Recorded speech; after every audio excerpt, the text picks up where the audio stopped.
नमस्कार मंडळी, तुम्ही अनेकदा ऐकलं असेल म्युच्युअल फंड म्हणजे फार रिस्की आहे. खूप पैसे असतील तरच म्युच्युअल फंडामध्ये गुंतवणूक करता येते.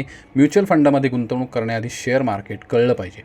जर हे सगळं तुम्हालाही वाटत असेल तर हा व्हिडिओ शेवटपर्यंत नक्की बघा, कारण आज आपण अगदी सोप्या भाषेत समजून घेणार आहोत म्युच्युअल फंड म्हणजे नेमकं काय असतं, ते कसं काम करतात, किती प्रकारचे म्युच्युअल फंड असतात आणि गुंतवणूक सुरू कशी करायची.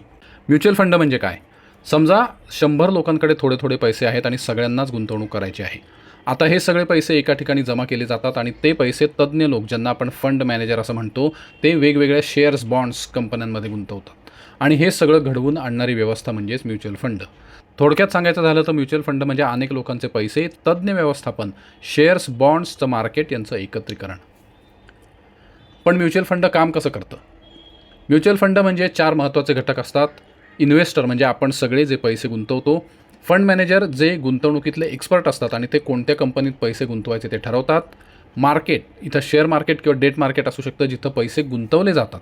आणि रिटर्न्स म्हणजे नफा किंवा तोटा. या बाबतीत चांगलं मार्केट असेल तर नफा होतो आणि मार्केट जर खाली असेल तर कधीकधी थोडासा तोटासुद्धा होऊ शकतो. पण म्युच्युअल फंडाच्या बाबतीत तुम्हाला रोज शेअर्सकडे बघायची गरज नाही. तुमचं ते काम म्युच्युअल फंड मॅनेजर तुमच्यासाठी करत असतात. म्युच्युअल फंडाचे प्रकार किती असतात? म्युच्युअल फंडाचे प्रामुख्याने 3 प्रकार असतात. Number 1, equity mutual fund.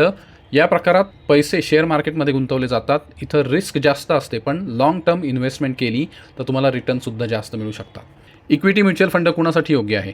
Equity mutual fund खास करून तरुण गुंतवणूकदार जे रिस्क घेऊ शकतात, लाँग टर्मसाठी गुंतवणूक करणारे आणि ज्यांना मोठी संपत्ती तयार करायची आहे असे गुंतवणूकदार इक्विटी म्युच्युअल फंडामध्ये गुंतवणूक करू शकतात. उदाहरणार्थ 10 ते 15 वर्षांसाठी SIP करणारे किंवा लमसम गुंतवणूक करणारे. Number 2, date mutual funds.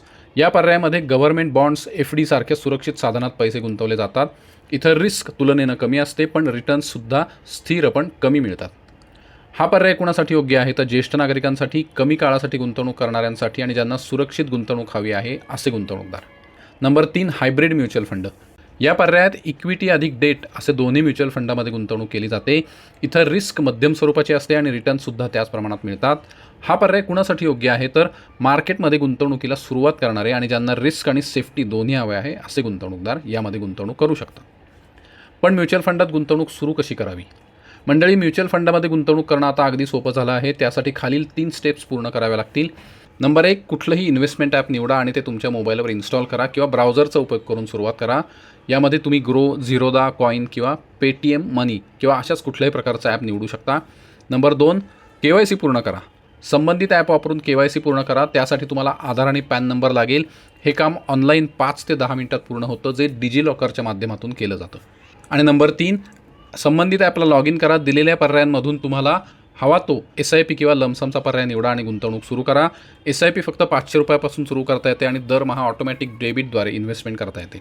Lump sum गुंतवणुकीसाठी मोठी रक्कम लागते, पण जर तुम्ही पहिल्यांदाच गुंतवणूक करत असाल तर शक्यतो SIP करणं बेस्ट आहे. म्युच्युअल फंडामध्ये रिस्क आहे का? तर म्युच्युअल फंडामध्ये नक्कीच रिस्क आहे, पण तुम्ही योग्य फंड निवडला, लाँग टर्मसाठी गुंतवणूक केली आणि SIPचा पर्याय निवडला तर रिस्कसुद्धा खूप कमी होते.